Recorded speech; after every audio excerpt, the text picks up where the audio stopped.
Datang dari mana saja. Selamat pagi Kang Mas Mbak Yu ya. Selamat pagi untuk semuanya. Ini seperti biasa kalau udah jam 11 siang ketemu bareng sama Sita ya Kang Mas Mbak Yu. Tapi di jam 11 siang ini berbeda. Kalau biasanya jam 11 siang Sita masih sendirian ya kan. Nah tapi siang hari ini Kang Mas Mbak Yu, Sita akan ditemani bersama dengan Bapak Cahyono dan juga Mas Kius yang siang hari ini sudah hadir di studio. Coba kita sapa dulu ya. Selamat pagi Bapak Cahyono. Selamat pagi Mbak Sita. Bagaimana kabarnya Bapak? Baik. Alhamdulillah baik-baik. Dan di sebelahnya ada Mas Kius. Selamat pagi. Selamat pagi. Selamat siang Mas Kius. Selamat siang Mbak Vita. Gimana kabarnya Mas Kius?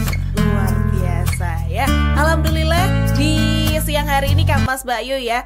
Nanti Sita bakal ngobrol bareng sama Bapak Cahyono dan juga Mas Kius. Kita bakal ngobrol tentang Sanggar Monot Laras. Nah mungkin ini Kang Mas Bayu banyak yang belum tahu, tapi mungkin sudah ada yang pernah dengar-dengar juga mungkin. Nah biar afdol ini kita langsung cari tahu nanti tentang Sanggar Monot Laras dari Bapak Cahyono dan juga Mas Kius ya. Nah ini sebelum Sita nanti bertanya lebih lanjut nih, mungkin pertanyaan pertama Sita mau tanyakan ke Pak Cahyono dulu. Sanggar Monot Laras ini sudah berdiri sejak kapan Pak Cahyono? Kalau resmi itu berdiri 6 tahun yang lalu. 10 November. Jadi baru kemarin ulang tahun ya Bapak. Itu resminya. Tapi sebenarnya kegiatannya itu sudah berlangsung mungkin 4 tahun sebelumnya. Tetapi waktu itu kami belum menyebut nama Monot Laras karena memang nama Monot Laras itu karena setelah menempati gedung Monot di Kota Lama.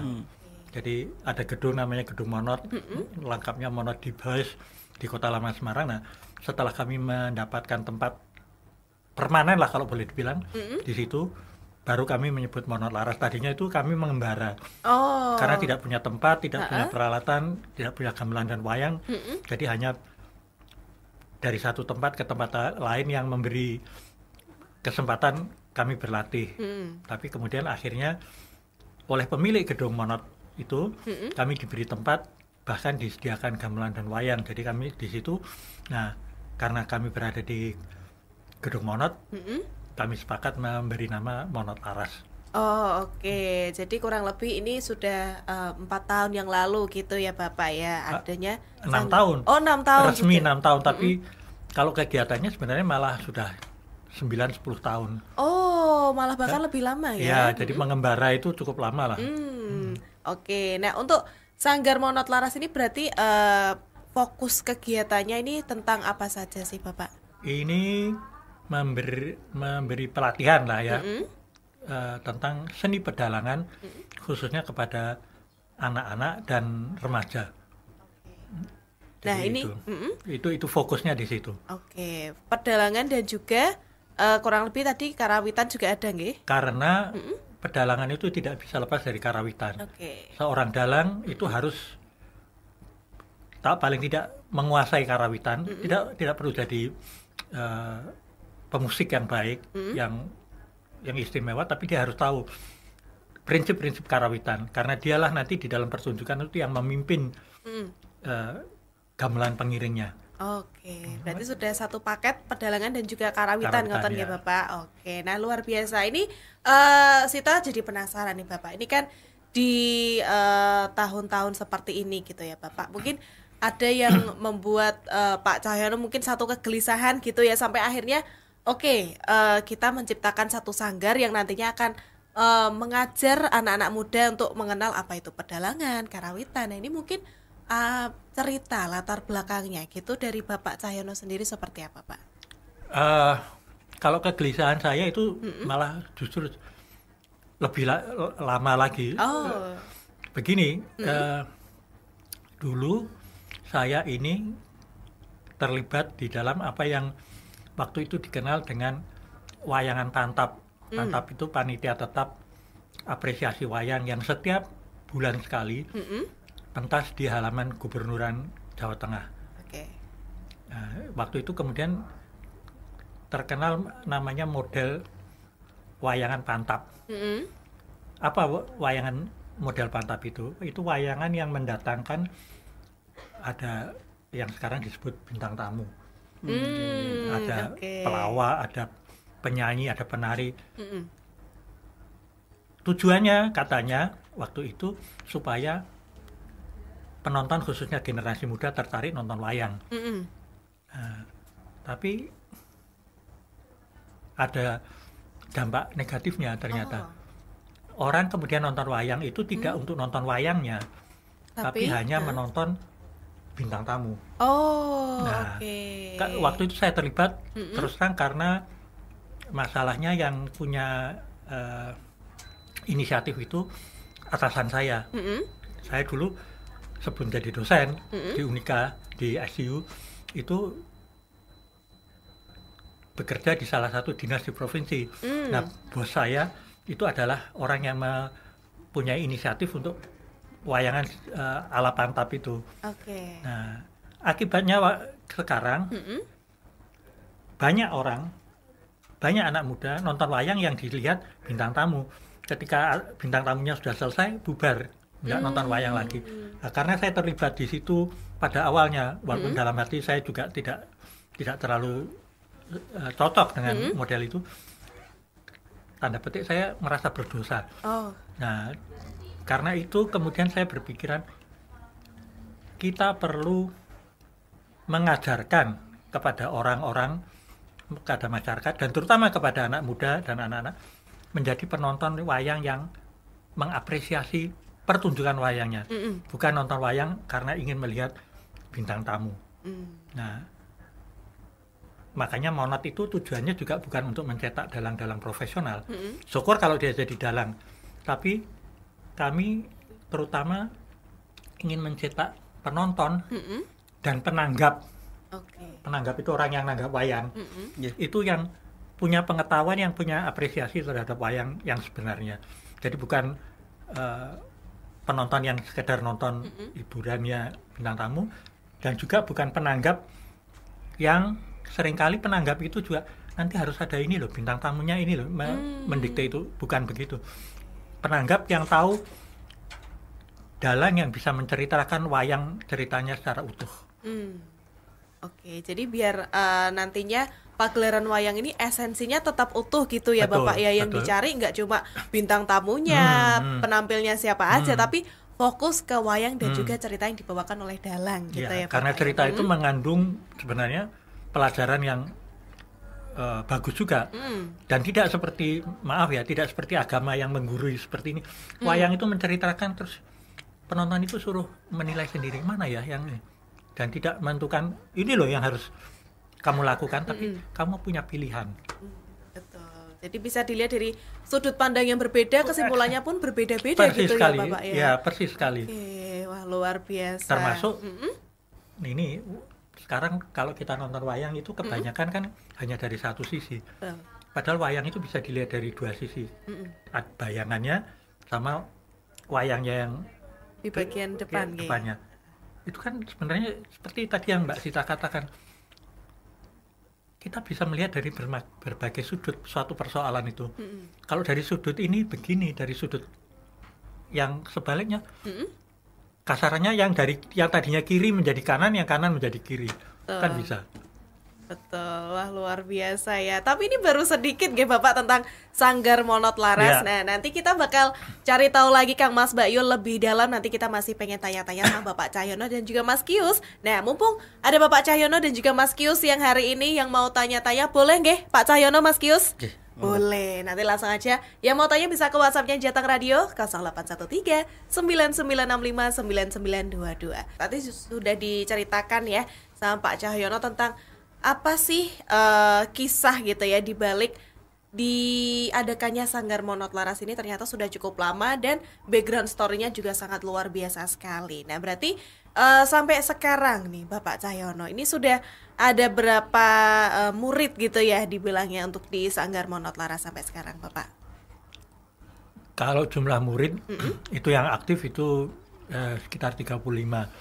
Tapi memang agak sulit untuk menentukan secara pasti, karena sistem di kami itu tidak seperti sekolah formal, dalam arti ada pembukaan pendaftaran, bulan ini masuk, nanti ujian. Kami menerima siswa itu setiap saat. Oke. Jadi, nah siswa setiap saat, kemudian juga ada siswa yang setelah sekian waktu, entah karena alasan macam-macam, apakah pindah atau karena harus ngikut orang tua kemana gitu, itu keluar. Nah, tapi ya rata-rata itu antara 35 siswa lah. Kami ya itu tadi, karena hampir setiap minggu itu ada siswa baru juga gitu. Nah, kami tidak bisa mengatakan oh nanti tunggu, ini nggak bisa. Jadi ya begitu dia datang, lihat aja, datang 2-3 kali, kalau dia cocok daftar. Oke. Nah, berarti ini tidak ada sistem seperti sekolah formal yang harus semester berapa baru masuk gitu, setiap saat pun bisa masuk gitu ya Bapak. Berarti untuk apa ya, mungkin persyaratan begitu ya Bapak untuk mendaftar ke Sanggar Monod Laras ini ada enggak Bapak? Sebenarnya ada, tapi ya lagi-lagi kami harus fleksibel. Dulu kami pada awal itu mensyaratkan harus sudah bisa membaca. Itu aja, harus sudah bisa membaca. Tapi syarat yang seperti itu pun terpaksa kami tidak bisa menerapkannya secara ketat. Ada anak yang datang belum bisa membaca, tapi dia kepingin sekali. Kalau kami tolak, dia tidak punya pilihan lain. Dan anaknya biasanya, apalagi yang kecil-kecil ya, belum bisa baca. Kamu nggak bisa, ini belum bisa baca. Bisa nangis di tempat ya. Langsung nangis ya. Ya itu akhirnya ya seperti itu. Kami usahakan siswanya yang sudah bisa membaca, tapi kalaupun tidak bisa membaca, ya sudah kami terima juga gitu. Dan untuk rentan usia pun berarti bebas ya Bapak untuk sekarang atau seperti apa? Ya bebas. Bebas ya. Dulu ya itu kalau bisa membaca, perkiraan kami itu kan paling tidak kelas 3 SD gitu. Nah sekarang yang TK pun ada yang masuk, jadi ya terpaksa fleksibel tadi. Berarti sekarang segala usia pun sudah bisa mengikuti kelas di Sanggar Monod gitu ya Bapak. Nah itu kemudian kami bagi di sanggar kami bagi kelas-kelas yang baru bisa memainkan wayang itu sendiri, yang sudah agak bisa membaca sendiri, terus yang sudah maju, yang biasanya sudah dia SMP gitu, itu sudah ada kelasnya sendiri, 3 kelas. Dibagi 3 kelas itu tadi ya. Nah ini berarti kalau semisal kita ngomong soal belajar tentang pedalangan gitu ya Bapak, ini kan sesuatu yang bisa dibilang tidak mudah. Pasti ada langkah-langkah atau step-step yang harus diajarkan pengajar ke murid. Nah ini kira-kira untuk awalan sampai nanti bisa dikatakan mahir seperti itu ya Bapak, langkah-langkahnya, tahapannya itu seperti apa Bapak? Ya pertama yang baru masuk dan belum pernah belajar mendalang atau karawitan, itu biasanya hanya diberi pelajaran yang kami sebut cepengan. Cepeng itu kalau bahasa Jawa kan megang. Memegang wayang, menjalankannya. Jadi wayang berjalan, wayang datang nyembah, itu yang diajarkan. Nanti setelah itu dia kalau sudah itu cukup bisa, dia melakukan itu tapi sudah diiringi gamelan. Jadi gerakannya sesuai dengan irama gamelan. Nah nanti kalau sudah meningkat, dia sudah belajar satu lakon pendek. Satu lakon pendek, jadi bukan semalam suntuk. Nah lakon pendek ya nanti lakonnya bertambah lama tambah lakon yang semakin tanda petik sulit gitu. Ya itu langkah-langkahnya. Berarti itu kurang lebih langkah-langkah yang diajarkan gitu nantinya ya Bapak. Berarti untuk total sekarang pengajar ada berapa orang Bapak? Ya 6 orang lah. 6 orang yang benar-benar aktif mengajar itu 6 orang. Saya dianggap pamong, istilahnya kami pamong ya. Saya dianggap pamong, tapi saya itu kalau istilahnya itu anggap BI. Apa-apa saya kerjakan gitu. Nah berarti kalau ada yang 7 lah total. Ada 7 total kurang lebih sekarang ya. Nah berarti untuk yang di sebelahnya Pak Cahyono ini, Mas Kius ini termasuknya pengajar atau murid atau apa ini Bapak? Kalau Mas Kius ini rekan. Oh, Rekan rekan. seperjuangan. Waduh. Rekan seperjuangan di Sanggar Monot Laras ya Mas Kius ya. Betul. Oke, ini kalau boleh tahu Mas Kius sudah istilahnya bergabung gitu ya Bapak ya di Sanggar Monot Laras itu sudah berapa lama Mas Kius? Kalau bisa dibilang itu saya baru bergabung itu per Juni ya Pak ya. Iya. Oh, per Baru Juni Juni tahun ini. ini. Oh, oke. Itu karena alasan apa Mas Kius? Kok Nah. sampai akhirnya memutuskan aku harus bergabung nih di Sanggar Monot Laras? Apa Mas Kius? Waktu itu asal usulnya adalah karena kebutuhan saya juga. Oh, Karena kebutuhan. memang kebetulan saya itu kan perintis dari Karawitan Unika. Mm-mm. Di situ karena kami kekurangan background pengurus dulu, maka otomatis harus mencari siapa pengurus-pengurus Karawitan yang dahulu. Dan Bapak Ibu dosen Unika itu mengenalkan saya dengan sosok Pak Cahyono. Oke. Ya di samping saya ini, beliau ini ceritanya adalah salah satu pendiri dan penggerak Karawitan Unika aja Pak J. Waktu itu dan saya cari tentang beliau berkarya di mana dan sekarang ada di mana. Nah, ternyata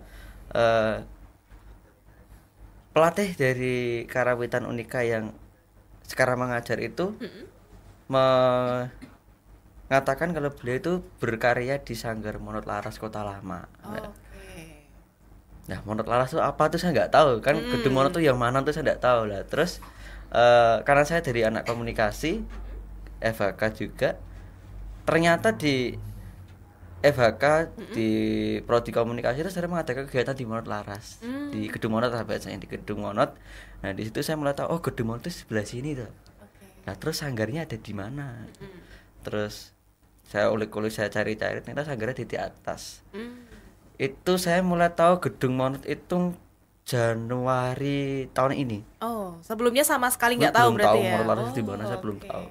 Itu saya Januari saya datang ke Kota Lama, saya cari tahu tentang gedung Monot yang seperti apa. Oh, gedungnya di sini.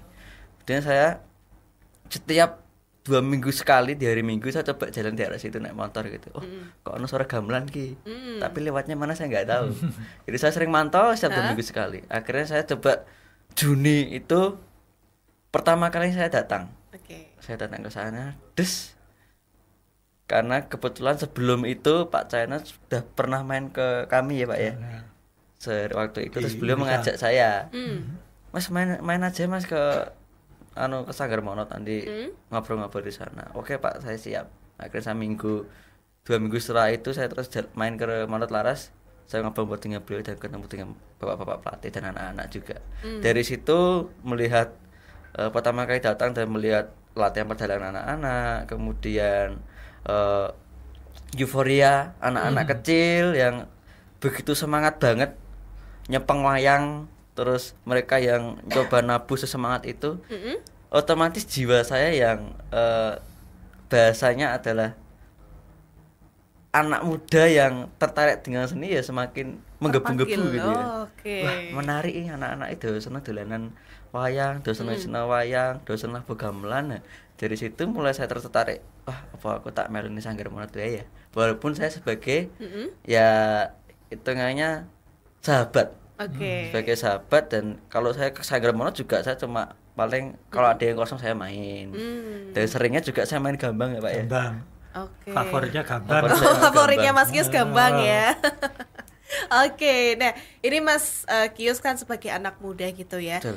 Anak-anak muda yang lain sekarang tuh kayak kalau mendengar pedalangan Karawitan, wah itu sudah kayaknya zaman dulu banget gitu ya. Nah ini apa yang membuat Mas Kius itu pengen membangkitkan gitu ya sebagai anak muda, pengen nih juga mengenalkan kepada anak-anak, teman-teman seusianya Mas Kius tentang ini loh kita punya yang namanya seni wayang, seni Karawitan. Nah itu apa Mas Kius? Sebenarnya kenapa saya tertarik dan kemudian saya tergerak untuk itu tuh berasal dari ya tempat asal saya sendiri, di mana kampung saya yang terkenal tempatnya seniman, sebenarnya seniman ketoprak, seniman tayub, seniman pengkerawit dan sebagainya. Namun anak-anak muda itu terkemudian mereka seperti acuh tak acuh dengan seninya mereka sendiri gitu loh. Nah terus saya yang background dari keluarga seni, otomatis saya tergerak. Wah kok koyok ngene nyelet suwe, kok semakin lama kok semakin seperti ini seninya kita, seninya wong Jawa itulah bahasanya. Lalu ketika saya berkuliah di Unika dan kemudian saya terlibat di Karawitan, di situ saya semakin mulai untuk apa ya bahasanya mencari-cari piye carane, bagaimana caranya agar seni kita itu dikenal oleh anak muda, kemudian disukai, digemari, kemudian mereka tertarik belajar. Memang sulit sekali, bahkan Pak Cahyono juga sendiri sangatlah sulit ya Pak ya mengenalkan ke anak-anak muda ki kesenian tradisional ki ya kayak gini tuh sulit. Namun di balik itu jadi tantangan saya. Tantangan saya yang di umur muda sedemikian, kemudian dengan teman-teman sepantaran saya, bagaimana saya mengenalkan budaya saya. Oke. Dan berarti sejauh ini selama Mas Kius bergabung ya di Sanggar Monot Laras ini, perkembangan seperti apa yang Mas Kius lihat kira-kira? Kalau dilihat dari perkembangan itu, saya lihat dari awal masuk Juni itu sampai sekarang, geliat anak-anak itu semakin banyak yang tertarik. Kemudian bahkan yang kelas 2 ya Pak ya, itu sudah berani pentas. Itu luar biasa. Kemarin salah satu anak monot, Mas Jagat dan Mas Aksa. Mas Aksa itu menjadi juara di Festival Dalang Semarang. Cilik Semarang. Cilik Dalang Semarang. Itu salah satu lulusan, bukan lulusan apa ya, Belum bagian lulusan, dari ya, siswa kami lah. Siswa Monot Laras yang sudah berani unjuk gigi ya biasanya di pagelaran itu. Dan itu bagi saya hal yang luar biasa gitu Mbak, karena anak semuda itu dengan otomatis dengan jiwa yang sebenarnya masih gonjang-ganjing lah, dia berani untuk bilang ke dirinya, aku besok kudu pentas, aku harus berani menampilkan seniku di depan banyak orang walaupun aku masih muda gitu. Dan ketika kakak di Sanggar Monot yang kelas 2 ini berani pentas, otomatis adik-adiknya kan ikut, wah kakakku sepentas sih. FOMO ya. Jadi kayak wah aku yuk meh sinau, meh tambah giat sinauku. Jadi kayak gitu anak-anak, euforia seperti itu. Oke, wah luar biasa. Berarti perkembangannya semakin positif gitu betul. ya. Semakin banyak yang antusias juga, luar biasa. Saya bisa nambahkan sedikit ya. Boleh, monggo Bapak. Jadi benar yang dikatakan Mas Kius tadi, kalau di kampus untuk menarik mahasiswa anak-anak muda ini sulitnya setengah mati. Tapi sebenarnya di luaran itu tidak sesulit itu. Begini, nyatanya yang datang ke Monot itu anak-anak yang belajar itu semua karena kemauannya sendiri. Nah, jadi tidak ada yang dipaksa. Ada yang pernah dipaksa orang tuanya, tapi itu tidak tahan lama, pasti keluar. Ini anak-anak yang datang atas kemauan sendiri. Persoalannya karena mereka masih anak-anak. Kalau itu tidak didukung orang tua, itu juga mereka tidak akan sampai ke Monot. Ke anak-anak kan tidak bisa dia datang sendiri. Jadi waktu latihan Mas Kius juga tahu, orang tua itu nungguin semua banyak. Nah, jadi faktor orang tua ini penting juga. Orang tua mendukung, misalnya mengantar dan sebagainya. Dan yang perlu lagi sebenarnya orang tua dari kecil mengenalkan anak-anaknya pada wayang, cerita wayang atau apa. Tapi persoalannya juga itu, orang tuanya sendiri juga nggak tahu cerita wayang. Nah itu, jadi saya pribadi tidak setuju dengan anggapan bahwa anak-anak muda itu tidak suka wayang, tidak suka gamelan. Persoalannya bukan itu. Persoalannya adalah bahwa mereka tidak pernah dikenalkan oleh generasi yang lebih tua. Nah, kami di Monot Laras itu punya moto, tapi itu moto yang sangat umum sekali. Tak kenal maka tak sayang. Oke. Jadi karena tak kenal dia tak sayang. Kalau dikenal kan banyak yang suka.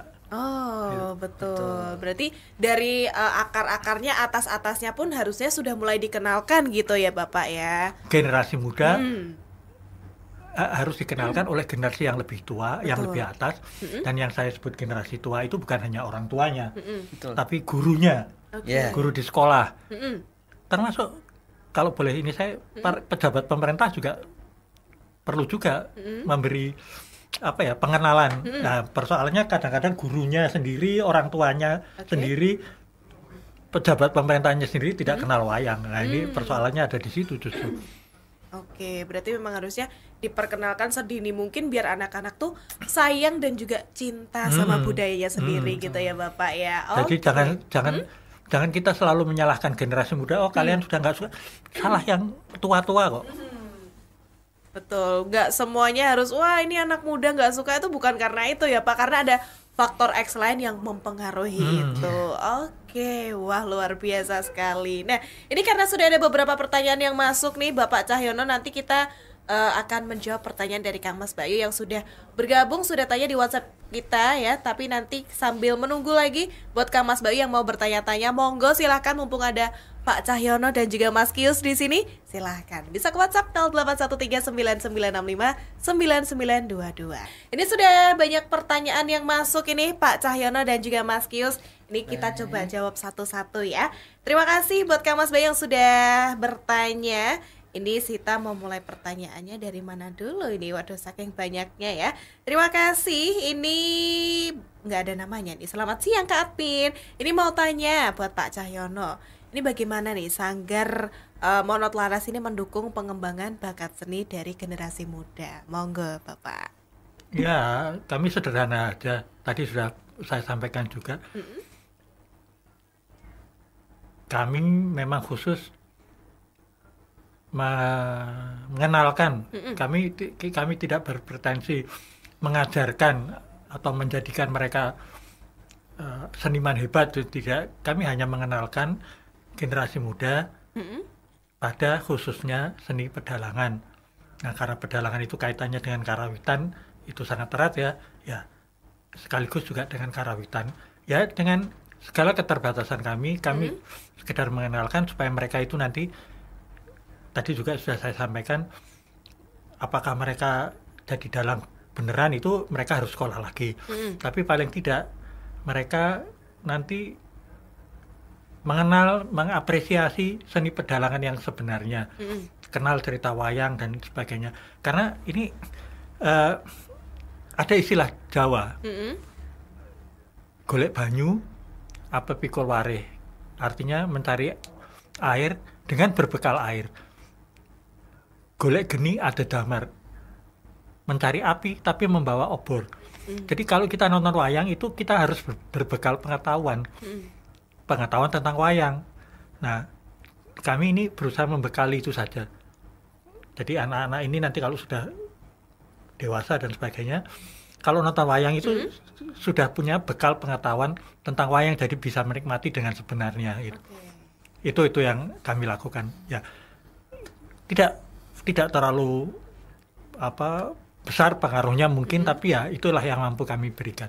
Oke, seperti itu ya. Ini semoga bisa menjawab pertanyaannya dari siapa tadi, belum ada namanya. Oke, terus kita menjawab pertanyaan yang kedua ini Pak Cahyono. Ada Alia dari Binus. Ini katanya kalau mau ikut sanggar ini caranya gimana? Terus setiap bulan harus bayar berapa? Monggo Bapak. Ya, kalau ini silahkan datang saja setiap hari Minggu. Kami latihan jam 10 sampai jam 12 itu untuk yang sudah istilahnya apa ya, sudah agak mampu ya, bahasa Inggrisnya advance lah, mereka yang advance. Kemudian yang pemula itu jam 1 sampai jam 3. Nah, kalau ini yang siapa ini yang berminat ini, Mbak Alia ini minat, entah Mbak Alia sendiri atau saudaranya atau siapa, kalau masih pemula datang aja jam 1 siang di Gedung Monot melihat. Kami di Gedung Monot tidak mengharuskan langsung mendaftar. Datang saja, lihat 2-3 kali kalau perlu. kalau hanya sekedar melihat juga boleh, atau kalau kalian mau ikut latihan juga boleh tanpa harus mendaftar dulu. Nanti kalau sudah beberapa kali kemudian cocok, silahkan mendaftar. Biaya pendaftarannya cukup murah, 75.000. Kemudian setiap bulan juga ada iuran 75.000. Oke, jadi tetap 75.000 per bulan untuk pendaftaran dan juga nantinya tiap bulan yang harus rutin dibayar gitu ya Bapak ya. Oke, seperti itu Mbak Alia ya. Terus kita lanjut lagi, ini ada Mestika dari Salatiga. Ini kira-kira Sanggar Monot apakah akan ada seni tarinya nih Bapak? Nah, monggo. Waduh. Kira-kira bakal dikembangkan ke seni tari nggak nih Bapak? Ya, pengen sih pengen.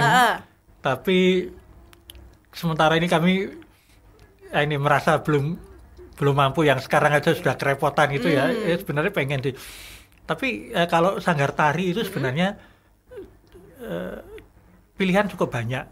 Jadi kalau kami tidak mengadakan itu bisa ke tempat-tempat yang mengadakan. Jadi pilihan, nah pedalangan ini memang lebih sedikit terbatas gitu. Oke, jadi dalam waktu dekat mungkin belum ya Bapak ya? Oke. Jadi seperti itu ya Mbak, siapa tadi yang ada di Salatiga? Mbak Mestika. Oke, semoga bisa menjawab pertanyaannya. Terus ini ada Mas Dwiki dari Semarang. Wah, ini agak panjang ini Bapak pertanyaannya. Ini saya mau tanya Pak, jadi sejauh ini tuh Sanggar Monot Laras bisa dianggap sebagai simbol dari gerakan pelestari seni budaya tradisional yang resistif. Wah, ini terhadap arus besar globalisasi serta komodifikasi budaya populer. Dan apakah Sanggar Monot ini bisa menjadi model untuk sanggar-sanggar lainnya yang ingin mengikuti jejak serupa? Waduh. Wah, ini agak panjang ini pertanyaannya. Monggo dijawab. Wah, kalau dijadikan model kami juga nggak berani. Kami sendiri masih apa ya? Masih mencari model juga lah. Tapi ya kami lakukan apa yang bisa kami lakukan. Tapi kalau ada yang mau menjadikan kami model, ya terima kasih, tapi kami sendiri sebenarnya tidak berani mengatakan jadikanlah kami model, enggak. Biasanya kita pasti naon bareng gitu. Pasti naon bareng. Belajar bersama. Bersama. Oke. Jadi seperti itu ya Mas Dwiki ya. Terus ini ada Mas Elang dari Pemalang. Ini kira-kira faktor yang memungkinkan Sanggar Monot Laras untuk tetap mempertahankan tradisi seni Jawa yang klasik, sementara ini kan banyak sanggar-sanggar lain yang beralih nih Bapak ke bentuk seni yang lebih kontemporer dan juga berorientasi ke pasar. Monggo dijawab Bapak. Ya, klasik itu juga mungkin ini ya. Kami itu bukan kemudian ngotot harus seperti ini pakemku. Kami juga tidak menolak hal-hal yang baru. Tapi yang bagi kami penting itu adalah wayang itu esensinya tetap dilestarikan, esensinya. Oke. Jadi esensinya wayang itu apa sebenarnya? Wayang itu storytelling dengan menggunakan dukungan alat-alat peraga seperti wayangnya sendiri dan dukungan musiknya, gamelannya. Tapi storytelling harus bercerita. Nah, persoalannya sekarang, tadi kita sudah bicarakan tentang selingan bintang tamu. Ada cerita yang harusnya A sampai Z selesai, di tengah-tengah itu dipotong oleh sesuatu yang sebenarnya tidak ada kaitan dengan cerita. Seperti Anda nonton film, tiba-tiba diselingi iklan yang panjang, alur ceritanya hilang. Alur ceritanya hilang, kemudian kadang-kadang karena waktunya habis untuk itu, ceritanya juga nggak selesai. Ini ada cerita seorang dalang terkenal, almarhum Ki Mantep Sudarsono. Dia cerita, dia tidak cerita di mana, siapa dalangnya, tetapi dia cerita ada lakon namanya Wisanggeni Lair. Oh iya. Lakon Wisanggeni Lair ya, lahir. Tapi karena di tengah-tengah ini dipotong oleh tambahan-tambahan itu, akhirnya pada waktu selesai cerita, karena waktunya sudah habis, Wisanggeninya nggak lahir. Ini sebagai storytelling nggak sampai itu pesannya. Nah, seperti itu. Kami tidak menolak hal-hal yang baru, tapi esensi wayang sebagai storytelling itulah yang harus dipertahankan. Bukan wayang atau dalang kemudian sekedar menjadi MC. Dalang memperkenalkan bintang tamu ini, memperkenalkan bintang tamu ini. Ini otoritas dalang itu hilang. Nah, ini yang tidak kami kehendaki. Oke, kalau kata anak-anak zaman sekarang feels-nya jadi beda Feels-nya gitu ya jadi Bapak? beda, ya. Oke, seperti itu. Wah, luar biasa ya. Ini selanjutnya kita beralih ke pertanyaan dari mana nih? Dari Hana yang ada di Semarang. Ini mau tanya Pak, kira-kira di Sanggar Monot Laras itu ada ciri khas enggak ya yang membedakan antara Sanggar Monot Laras dengan sanggar-sanggar yang lain? Dan untuk pemula yang mau ikutan itu pelatihannya seperti apa? Ya, kalau ciri khas itu ya saya tidak berani juga mengatakan bahwa kami beda dari yang lain. Cuma yang mungkin perlu saya sampaikan, dan ini hanya kebetulan ya, karena pamong-pamongnya atau pengajarnya kebetulan itu pada awalnya belajar pedalangan gaya Mangkunegaran. Jadi yang diajarkan di Monot Laras itu juga gaya Mangkunegaran. Tapi tidak berarti juga kami menolak kemudian anti gaya lain. Nah, tapi hanya karena kebetulan pengetahuan kami tentang Mangkunegaran, kami menggunakan pola pedalangan Mangkunegaran. Itu aja ini. Terus yang tadi Untuk pemula ya. Pemula datang aja tadi seperti sudah saya katakan, kami lihat kalau memang sama sekali belum pernah belajar dalang, ya kami masukkan kelas pemula, belajar dulu tepengan, menggerakkan wayang, karena menggerakkan wayang itu ada aturannya juga, nggak asal ini ya. Yang sering terjadi anak-anak ya datang sudah mau ini memainkan wayang, adegan perang misalnya, wayang itu dikeprok. Nah, itu kan nggak boleh, karena wayang itu karya seni loh. Boneka wayang itu karya seni, dikeprok kan ini perang itu tidak ada kena beneran itu. Yang ditunjukkan itu kesannya seperti mukul, tapi nggak mukul beneran gitu. Oh, betul. Jadi seakan-akan tapi tidak beneran gitu ya Bapak ya. Hal itu diajarkan pada pemula. Oke. Jadi mungkin nanti masih banyak lain pastinya lebih detail yang akan diajarkan nanti. Jadi mungkin tadi Mbak Hana ya bisa langsung saja kalau mau mendaftar langsung ke Sanggar Monot Laras nggih Bapak ya. Alamatnya ada di mana Bapak? Jalan Kepodang, nomor 11, Kota Lama Semarang. Oke, bisa dicatat Mbak Hana ya, biar nanti nggak kesasar nanti kalau malah masuk gedung lain repot ya. Ini dan bisa dicari di Google gitu, udah browsing itu Monot Laras itu ketemu banyak. Wah, sudah pasti ketemu. Jadi nanti langsung aja dicari tahu gitu ya Mbak Hana ya. Nah, ini mungkin tadi kita sempat ketinggalan sedikit gitu ya Bapak ya tentang kelas yang diadakan ini mungkin diadakan di hari apa dan di jam berapa? Ya, tadi kelas yang justru kelas yang advance yang ini itu hari Minggu jam 10 sampai jam 12. Kalau pemula itu jam 1 sampai 3 siang, hari Minggu, hanya hari Minggu. Hanya hari Minggu saja ya. Karena ya itu tadi anak-anak ini semua datang karena dukungan orang tua.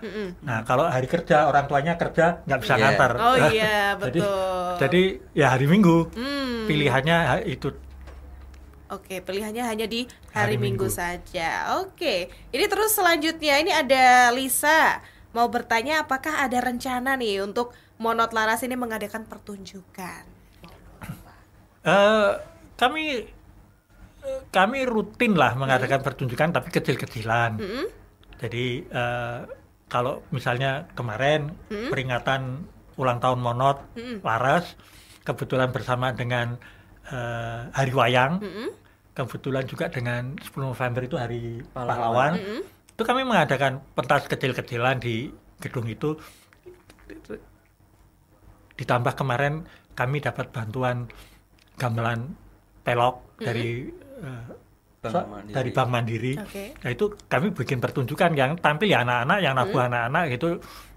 Itu rutin kami lakukan. Jadi ya kadang di hari-hari tertentu, acara-acara tertentu kami mengadakan pertunjukan, tapi kecil-kecilan di gedung Monot sendiri.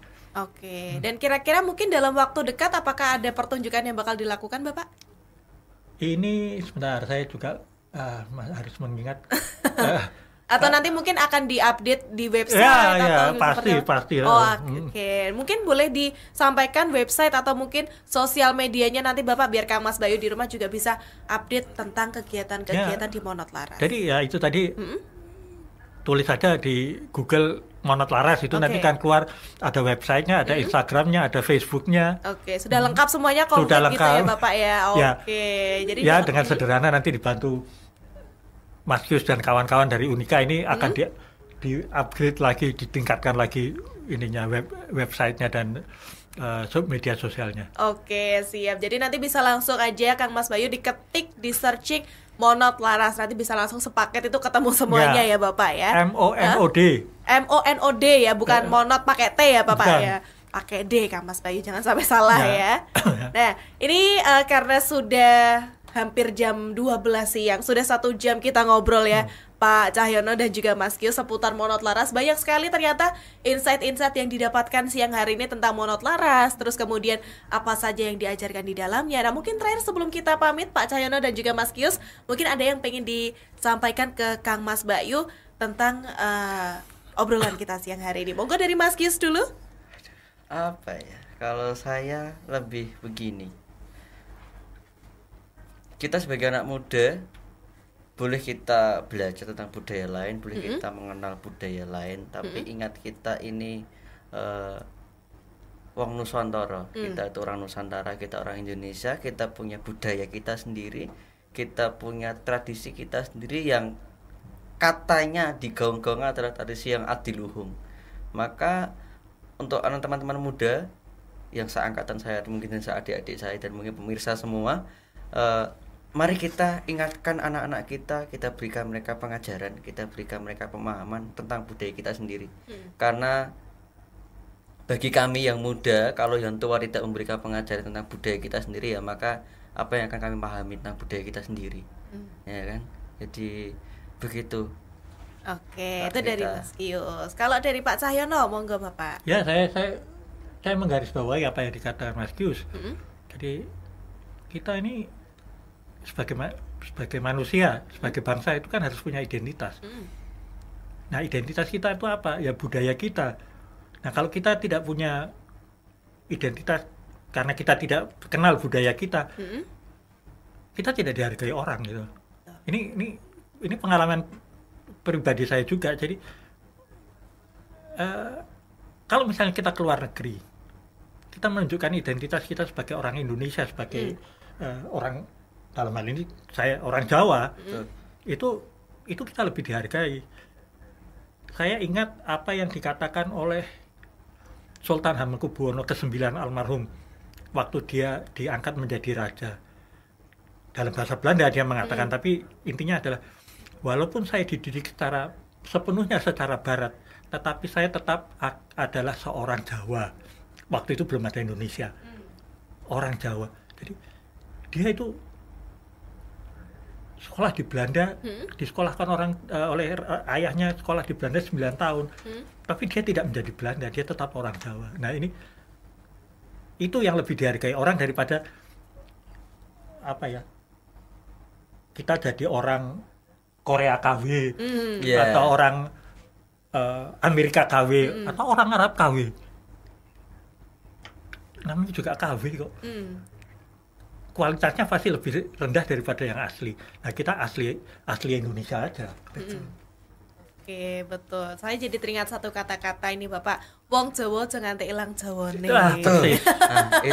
Betul ya Bapak ya. Jadi memang itu. alangkah lebih baiknya kalau memang kita bisa menjunjung tinggi kebudayaan kita sendiri gitu, itu akan pasti lebih baik gitu ya. Kita bisa mengenalkan kebudayaan kita, tradisi-tradisi kita, itu pastinya nanti bakal dilirik juga sama orang-orang mancanegara, biar wah ini menarik tradisinya seperti itu ya Bapak ya. Oke, luar biasa. Kalau begitu terima kasih Bapak Cahyono Terima dan kasih, juga Mbak Mas Cita. Kius. Luar biasa sekali obrolannya siang hari ini. Ini semoga bukan pertemuan terakhir kita, Pak Cahyono dan Ya. juga Mas Kius. Semoga nanti kita bisa sharing-sharing lagi bersama dengan Kang Mas Bayu. Ini terima kasih sudah menyempatkan waktunya. Sehat selalu Pak Cahyono dan juga Mas Terima Kius. kasih. Sukses selalu juga untuk Sanggar Monot Laras. Dan terima kasih kasih. juga untuk Kang Mas Bayu yang sudah mendengarkan obrolan kita, Bapak Cahyono dan juga Mas Kius yang hari ini. Mohon maaf kalau ada salah-salah kata, dan setelah ini masih ada program lain yang bisa Kang Mas Bayu simak. Jadi jangan kemana-mana, tetap di Jateng Radio, dengerin Jateng dari mana saja. Sita, Pak Cahyono dan Mas Kius pamit. Selamat siang. Wassalamualaikum warahmatullahi wabarakatuh.